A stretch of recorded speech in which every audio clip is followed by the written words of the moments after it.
Eye na Kwaku Bonsam wane eye Azuka Prophet Azuka de boy ni nya fedi agro me no me side no tumi na eti akwada ni mu no aye ni so ye kasa akwada no saa tumi no so sene Kwaku Bonsam tumi e wetimi abasa saa akwada no tumi eso sene Azuka tumi mi go difo ba ko pe saa difo no ono ena okasa mpunu a na epunu he nipa no ono a oye bosom osaye nyankopon oye bibie bi ono ena kasa da obeda tumi nyina ewura na hini na eda na beti so ono ene kasa wotumi ben omo munya akonya kwhia nana no eye omo asunsun da su genim ono afie ho no sekono wotumi a ekwapo ne yema ne nwuram kwapo na ogina bonten ya betene nwuram sana ye hiam enti na me kasa wodi tumi he will come for you siakai because Azuka kan expose o de ma Azuka no o de be ma no sa omo ni mo omo ho Azuka ni tika ampaso se ni tiso ni tika krakasa da de sen Azuka tia Azuka ti enya ngwate nitiso papa nitise Azuka ti nitiso ro Ghana for you TV esembi kwaso Ghana atese ahomete eye na Kwaku Bonsam wane eye Azuka Prophet Azuka de boy ni nya fedi agro adenti a na Kwaku Bonsam say wakopiem ewo eye menhia hemfie ebra na eye ma me dot yie chese ye kro na chi kra na otufo invite titirifo asofo akonfo ni papi bae na ono de wantimi anya akwanya anche otufo na asem no aye na ye yie pa hye no because ye hwe eye ponko a otena so de kọ ho ni abemben ni ade a ponko yi saketanyi na tun se oboa na wo se wokọ display ho pa ba ni na echi no wanya akonya anchia eye ote kokoso na osei tutu na pia ebodi a na aboye mu asem e de ma na eno na Azuka se de eye Kwaku Bonsam se de want to me anchia yi de e ka me akwa se otumi ni na yira o we se why mframa we se hwi ni kutra yam because nkran keto nyina etumi kwachia wapem so adentina wa wuji wudi se Kwaku Bonsam wo tumi kese no wo de hey seskereke ya mo men ho pan kwachia bedi kan de ho reaction da brewa ebra ayena Kwaku Bonsam e kirem se aye na ye pa fi se hwa asofo mi kura mpa asofo mi kura timi nya akonya kwachia opem so ma na ye kama so adentina akonfo ni bi kopo manya konya international ade utimi se ahye ne papa but me kan se e bia won se ni padom de ni bibia na betima aye pepepe nti e bia na refia na se be ni padom ni nti na bia konya ye de amasa me sana me kan de e bia na ntia but na Kwaku Bonsam se de ade na si ahye no e na Azuka se nana oboa uni tumi ni nyina ajira obekan na Kwaku Bonsam se hey woni me na ekasa Azuka woni me Kwaku Bonsam na ekasa wo me na me kire wo se de yesi ni obada na mama wodum ade fa ba na me tasa ase mawo wo cars nyina rented cars e mo amede aboa abusuansam de jai obronsam gu ho papa obronsam gu so wona mawo Azuka waduro a wotim de ye taskwala lele afenso okaba bi atense wo se na asori wo se bi o cancel se den e kire ho no e ma no obo mo taskwala lele me se expose enye expose ketwa ene AI aja konya ye bedi ho nkomo se asodia kwaso yi etwa yie anase ntwa yi anase Kwaku Bonsam wanya konya anchia eye opemso no na obekasa ase aye ne ya pa no adwen kire wo ho ene se because enye se bia ebi omo sheda but ni padoma de bia betimi asi anytime bia ahanti ebia na akwanya na amama no wantimi ane ankochia but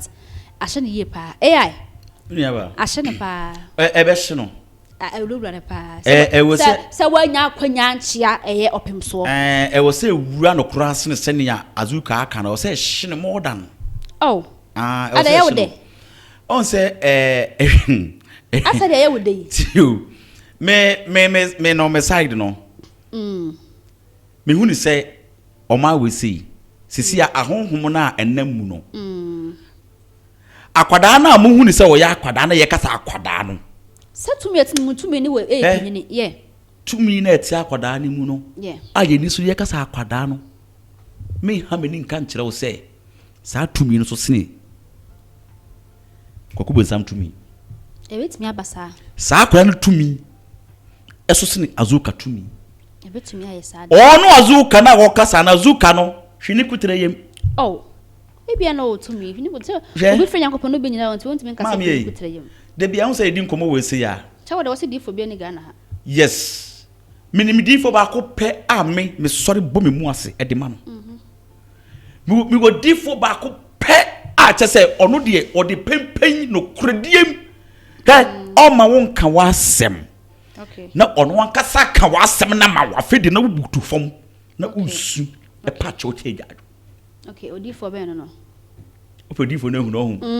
me se me gusu a make ka make ka odo mo so omo ye di fo mo o ma gwese mo me gusu a make ka na ko mo nkoka sa di fo no ka bo say yes sa di fo no ono e na o kasa mpunu a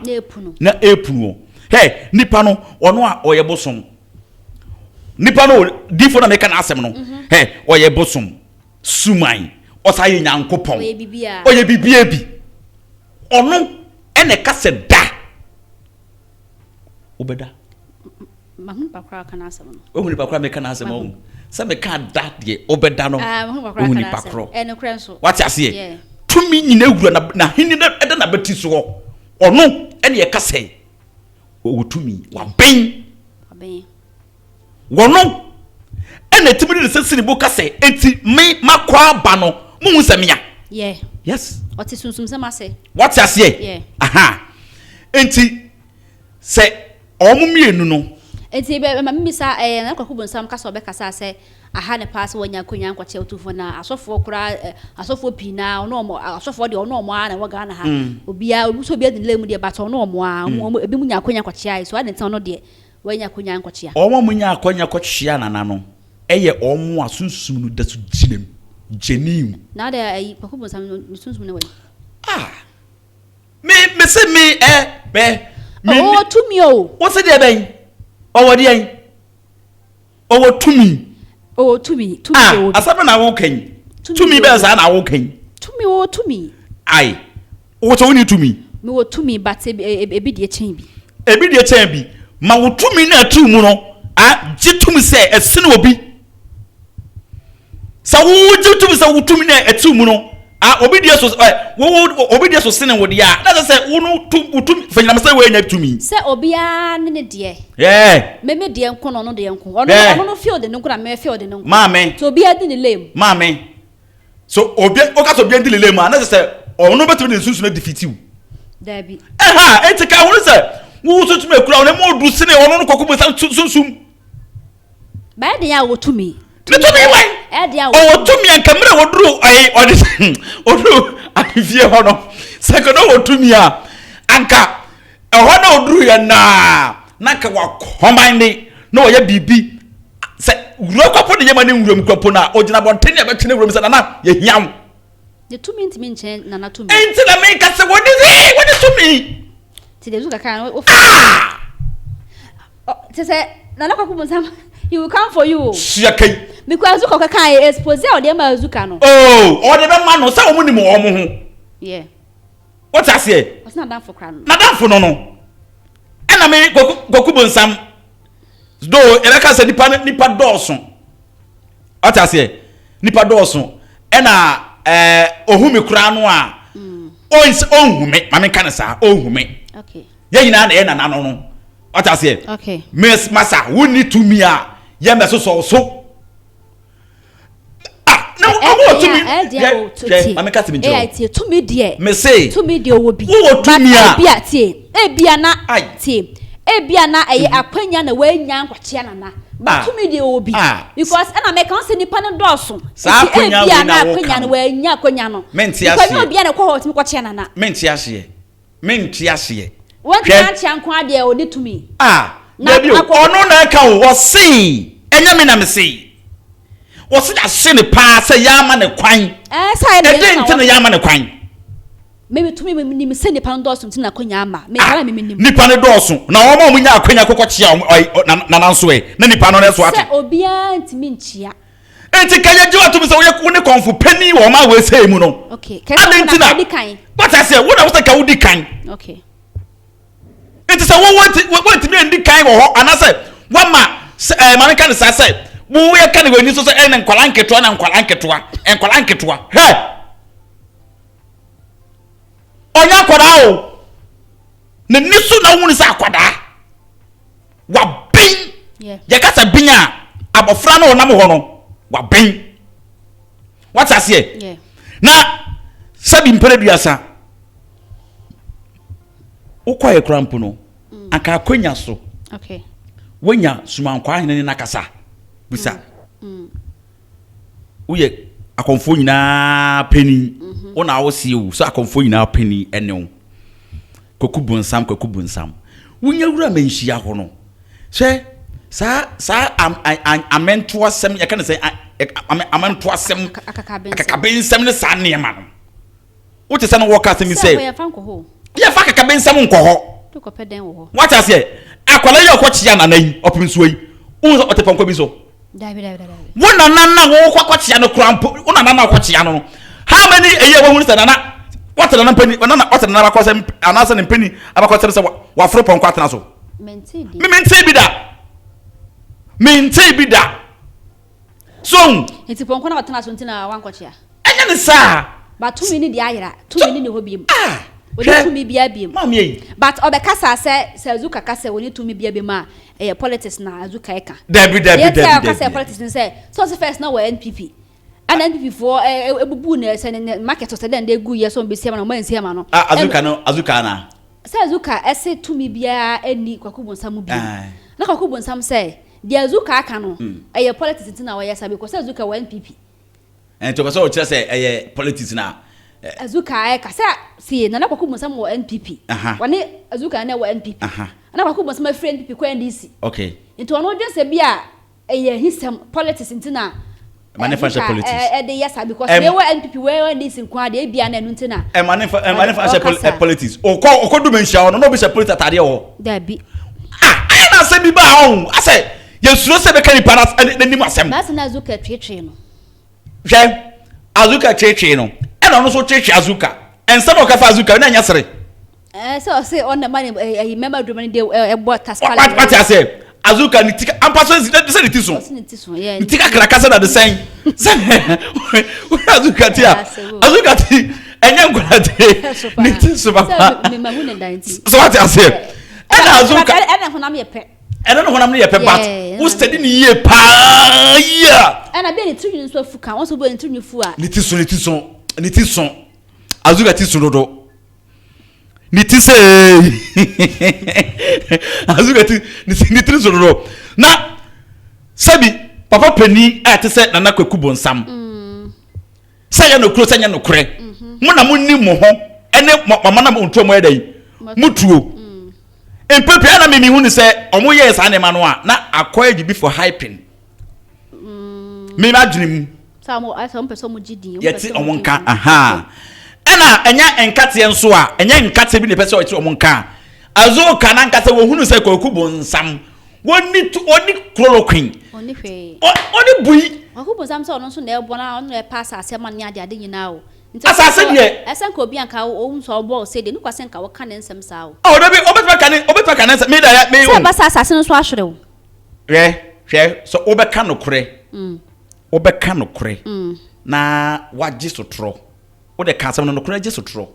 ne so betwa kontompu na wawe osno no me ka no kore me je sotro na me nko e de ya ne beko what I say ye ma no kore enye adwuma wo ma we se mu na o ma no kontompu na doso okay akonfo ne edifo mo twa ye hu nyina ahia no dodo na de psychology adwenkese ntina Kwaku Bonsam da adwenkese ne nam o say na Kwaku Bonsam da adwenkese ne nam me de me ka ma asem se o si kan de sa so da adwenkese ne nam na se enne se o so ne tumi enne akonfo mo hima enne wonya ne baby kro wa atiase wonya ne mansion papa bi a wotim na ododwo ne ho na kayenim se wasakra no o se de adwene na anya adwuma hunam dua no yedai ebebre enti adwene ne ye adwuma hwan no agrada me de me mo bia di o pesa o private to asemu ana se akonfo mu nyina ahema akonfo mu nyina ahema anne wo de ento aso se de wo ye wo ye ento aso so ye ento aso yo enti waka sa asem no onim ne waka o nyina so ena mitimi nka se Azuka ka se Kwaku Bonsam ni chloroquine no me gina Azuka eti se Azuka so ni bui o mu nyina ne hwe Azuka de nka Kwaku Bonsam ye me say Azuka aga Kwaku Bonsam 100%. Azuka mami me say anka or the say Kwaku Bonsam udi Azuka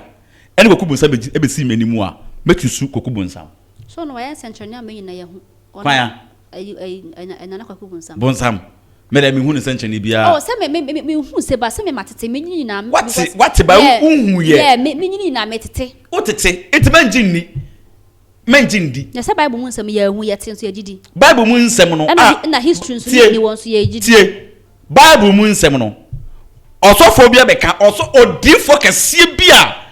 Ghana eni nyina de dachi abe confirm say bible na yaka na eni hunahuna na bible no kwa kire say eye krobisufo history eye Israel Jewfo ye to ya sam so say enti omo anya omo asem na ye ka de aba na aba na ye ka enti meme say Azuka oni hwe aka Kwaku de me hunu say oye ye nsankyere say da wusidi kan amamade ne sa nema no me de me nhyada emfa mani ye dai me hu be kura da ba matete na mame me ka say me free asofo na chi no me kodi akomfo ne suwachi enti me ka bibia minim de me ye dai me ka enti wosena na Kwaku Bonsam etumi no eni ho dabi basi ye carry na Kwaku Bonsam ne eye Azuka dia aka Kwaku ye na Kwaku Bonsam ye chen aka Kwaku ye Azuka yes aka Kwaku ye because data make us no na Kwaku Bonsam die ono woyi nanim se me ye Bonsam me kom but wo na wo woyi wanim se wo ye sofo na wuduma wudie nyina e present for akom dwuma de be ni wo ye akom so ogun sana na mami so ogun sana na enya nensa godi onanim dia ato no ogun nsa but say obi ebe count as a software me the coffee page faton so be kai boy na coffee page say okoka de na fa Azuka ho say odebe na ekoso na Azuka ntem na wo fa snap ne ayi ode say I think say Kwaku Bonsam kani na o akwagira nsuom ekobodua sofo o kani na o it's a make say ono oni bui hwe na ala me nwanwa say san krofo we su na wo na ase ya de we besede hu akasefuo bi wo mo na ase ne ade no o madremu no atosini because osofo na wate ho asem ede na wo ye nipa enti wo nipa na wa ye no obi afom a okofom dwa dabi afom nwa ma wonya misu no ndedi me hu say papa yi oye sofo otinyamesumase hweje wo Ghana sofo difo no mpanifo bebre ho no mo a yakasa tia wo mo asen ko meba bo ntebe den abesoso akasa nenso no hunu se nipa kro no omubuo mo ho omubunya nkopon sen wo mankasa ho enti omo mfa omo no metoto 7 previous agagantwie bia yenji wo mo asem nya den eni ho okrepa enti se wo ye sofo na se udumedi agudie na sofo ne honhom timi ba na wasensene say honhom na ye honhom wo be ka ba bia na woni Kwaku Bonsam ekohyiai na omoto no omo no nsa o na sensa de obi abetimi anom apio apatashi what woni Kwaku Bonsam hyiai one on one so we de bia na one day sofo wo bro bia we sweet after milk dabi we yemfa apatashi nya sweet after milk yemfa apatashi enya sweet after milk hwese de bosi de ahwe sama watro hwe na funu nyina me de mimi nim say obi frɛ Nyankopɔn no obi nyina ho etimi de nim say Azuka wotumi metumi me nyina hanka say woni tumi because wo na wo gyina ha ka say woni tumi but me so na me woni me ye host woni me ye program no e na me so me kyerɛ wo say Azuka na wono se Kwaku Bonsam eni tumi no me so me den no say woni kutre ma wure pa woni bi me se kutre ma wure woni bi okay Azuka that one if Azuka who's Azuka Prophet Azuka prophet be ni ho me say Yohane echi no prophet be ni ho prophet ba ko pe Yohane suboni yes emra wo baaye e call ye no difo bia ma bia mu o difo bia ma bia na what the what we need to form na what na se hye eneme bia ekoso o man ni mu a obehunu se ampa yesi eni difo ye ni difo but medical ka kire wo odifo ba ko pe a ono o mame beto krampo no Ghana a o mosom wo difo nyame bia o moni krampo mo hunu se we be se no obi etimi ehunu anka sa difo ne mame asem oto ho nwie yera fo ne yenya difo bia betena social media sa na me hu ye na me hu ye o hu na ye dan so bo ha o hu so be ye obeka no obeka so bo ha ne mo odu mame adaba ye fatu bi kire o tete no na edifo no hye nkom kwa ahemfie ye no krepa ye ohuni bi kwa akon onko no na edifo no wo bi epuchi na nakọ obedi nkunim na nakọ na obedi nkunim ena omoje se no aka difo ba ko na se sa difo we am ko hwe na bayi onka me ho asempa da onhye me nkompa da na we mo ko fara bayi mu da mo ho asem be ka kire ne onko fara na omode ne ba na asem ka kire difo no se papa edifo ni na no akọ benkrom enti wo so wo kọ no ma wo so prophecy no won komhye ne yes o ka kire mo se de nyankopon tiase na me difo yi asemesi me kra na me honhom edi afursani awumu ne de nyankopon me duro de kopon ka se me nka no na meka so enti se odifo yi kwa ye kọ shed ne nkom na na se manka because say we would ni be o ha me energy de o ma asema o ma we ma ka kire me no mama me nkom me kon na we onye papa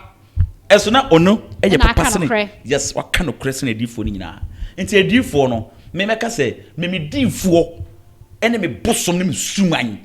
a me ni dane so o ka say me ntua home kura no a ono no de home ne ma me na me ntua kura na metua wona me difo ba ko pe a ene o ka say da unia no he emla o mo she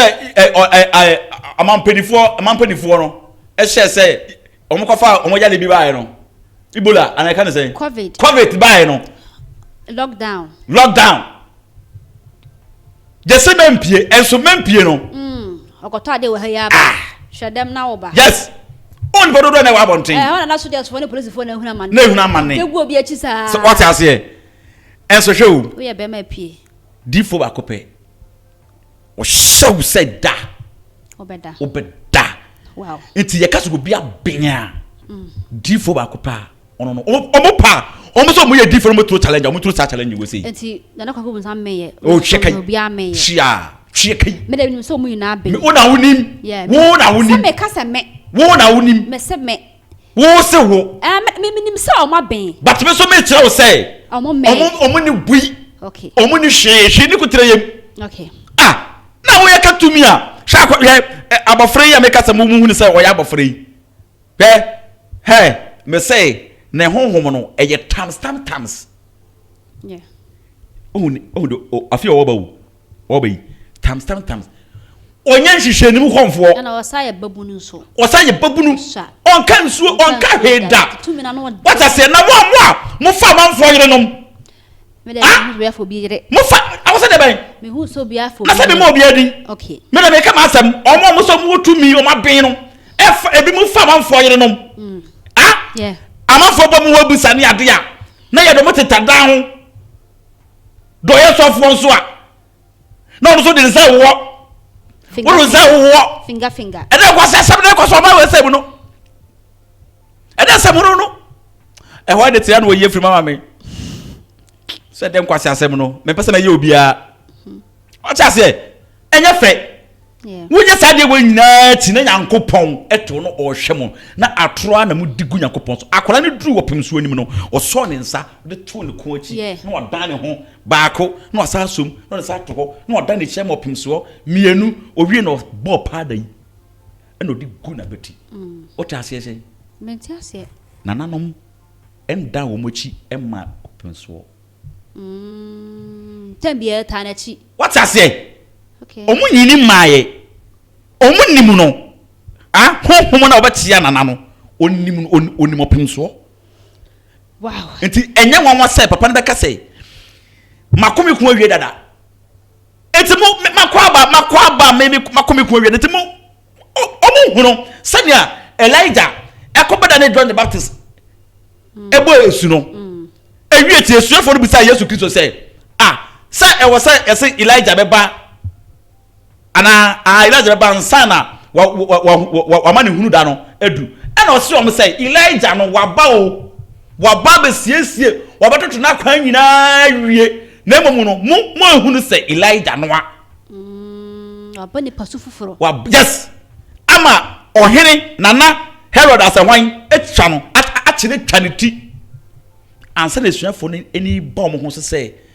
sa John the Baptist ono ni Elijah do meja free so ba ye no yes esuafo no bisa Yesu Kristo say yes say Elijah be di kan ba abedu ho adanse abeyi kwam ansana wamane hunu no aba no say Elijah de waba ye bibia na mpo no mo ahu no atase ama de mo pebia no mo de aye no Herod ohene ate no watwaniti so fa onu ayere emokoka ho asem ti etwaniti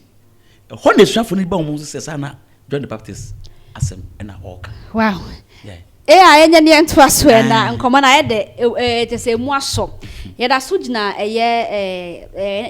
ena na hema